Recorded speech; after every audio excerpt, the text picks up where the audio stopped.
आपका जो हिस्सा है उस हिस्सा पर कुर्सी आपको भी मिलेगी और बाकी लोगों का जितना हिस्सा है उतना ही लेंगे ना कोई। तो उतना अगर आप नहीं आइएगा तो स्वाभाविक रूप से आपका हिस्सा कोई दूसरा ले लेगा और लेता होगा कोई दूसरा हिस्सा। देखिए समाज में सबकी हिस्सेदारी है और आप अब तो जातीय जनगणना के बाद 36% आप हैं तो 36% वाला पीछे रहेगा। 36% वाला पीछे नहीं रहना चाहिए। हम आप सब लोगों से आग्रह करना चाहते हैं, इसके लिए सजग रहने की जरूरत और वक्त को पहचानने की जरूरत। देखिए जिस तरह से आप सब लोगों ने आशीर्वाद दिया था 2014 में और हमारी पार्टी उस वक्त एनडीए में हिस्सेदार बन गई थी, भारत सरकार में हिस्सेदार बन गई थी। जिस तरह से उस वक्त भारत सरकार में हमारी पार्टी हिस्सेदार बन गई थी, इस बार भी हमारी पार्टी एनडीए में शामिल है। और जिस तरह से प्रत्येक दिन सूरज का पूरब में उगना निश्चित है, उसी तरह से लाख विरोधी लोग छटपटा ले, कुछ भी कर ले, लेकिन भारत की सरकार में प्रधानमंत्री के रूप में एनडीए का नेता, आज का प्रधानमंत्री, फिर दोबारा वही पिछड़ा समाज का बेटा नरेंद्र मोदी ही बैठेगा। यह तय है, यह तय है। तो इतना जब तय है तो आप सब लोगों से हम आग्रह करना चाहते हैं, इस बार भी हमारी पार्टी को अगर ताकत दीजिएगा तो पिछली बार की तरह हमारी पार्टी इस बार भी भारत सरकार में हिस्सेदार बनेगी। निश्चित रूप से भारत सरकार में हिस्सेदार बनेगी। अब आप सब लोगों के ऊपर है, भारत सरकार में हिस्सेदार बनाना चाहते हैं हमारी पार्टी को, तो आप सब लोग मिलकर भरोसा करने का काम कीजिए। और जब हमारी पार्टी हिस्सेदार बनेगी तब आपको और किसी बात की चिंता करने की जरूरत नहीं। विरोधी लोग आएंगे और अनेक तरह की बात करेंगे, कंफ्यूजन पैदा करने की बात करेंगे। एक तो 35 साल लालू यादव जी की सरकार 15 साल और नीतीश जी की सरकार लगभग 20 साल, 35 साल।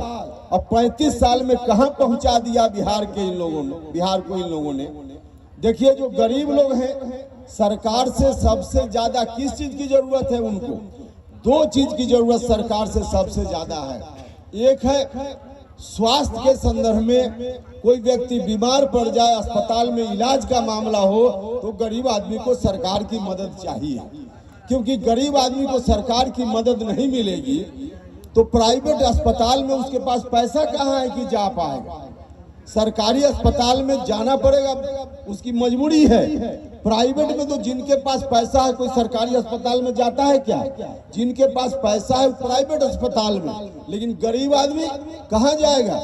गरीब आदमी को उसी सरकारी अस्पताल में, जिस सरकारी अस्पताल की दुर्दशा आप सब लोग देख रहे हैं। अब 35 साल में लालू जी और नीतीश जी मिलकर एक अस्पताल को नहीं ठीक कर पाए तो क्या स्वास्थ्य की स्थिति है आप सब लोगों को मालूम। और जहां तक शिक्षा का सवाल है, देखिए किसी तरह का अधिकार आपको मिल जाए, आरक्षण चाहे जितना मिल जाए, लेकिन उस आरक्षण का लाभ, अभी आरोप लगता है और सही आरोप लगता है कि जो ओबीसी के लिए आरक्षण मिला, अलग बात है कि जननायक कर्पूरी ठाकुर जी दूरदर्शी थे बिहार में, तो उन्होंने अति पिछड़ा और पिछड़ा के लिए अलग अलग कर दिया, लेकिन भारत सरकार में तो ओबीसी के लिए एक साथ आरक्षण है, एक साथ आरक्षण है। तो आरोप लगता है कि भारत सरकार में जो ओबीसी के लिए आरक्षण है उसमें बहुत सारी जातियां ऐसी है जिनका आज तक कोई प्रतिनिधित्व नहीं हो पाया। जो ऊपर वाले लोग हैं वही लोग ज्यादा ले लेते हैं ओबीसी में भी। भैया क्यों नहीं ले लेंगे, क्यों नहीं ले लेंगे? देखिए आरक्षण का लाभ भी तभी मिलेगा जिसके घर का बाल बच्चा पढ़ेगा लिखेगा। अगर पढ़ेगा लिखेगा नहीं तो कहां से आरक्षण का लाभ मिल पाएगा? और जब नहीं मिल पाएगा, पढ़ाई लिखाई नहीं होगी तो कुछ भी कर लीजिए, विकास मुकम्मल नहीं हो सकता है शिक्षा के बिना। शिक्षा होगी तभी विकास गरीब लोगों का भी हो पाएगा, इसके अलावा कोई दूसरा रास्ता नहीं। आज हम डॉक्टर अंबेडकर का नाम लेते हैं ना, डॉक्टर अंबेडकर किसी तरह से पढ़कर उतने बड़े विद्वान बने, तब आज हम उनके सामने सर झुकाने का काम करते हैं। तो पढ़ाई लिखाई के बिना गरीबों के कल्याण का कोई दूसरा उपाय नहीं है। और 35 साल में पढ़ाई लिखाई की क्या स्थिति हो गई।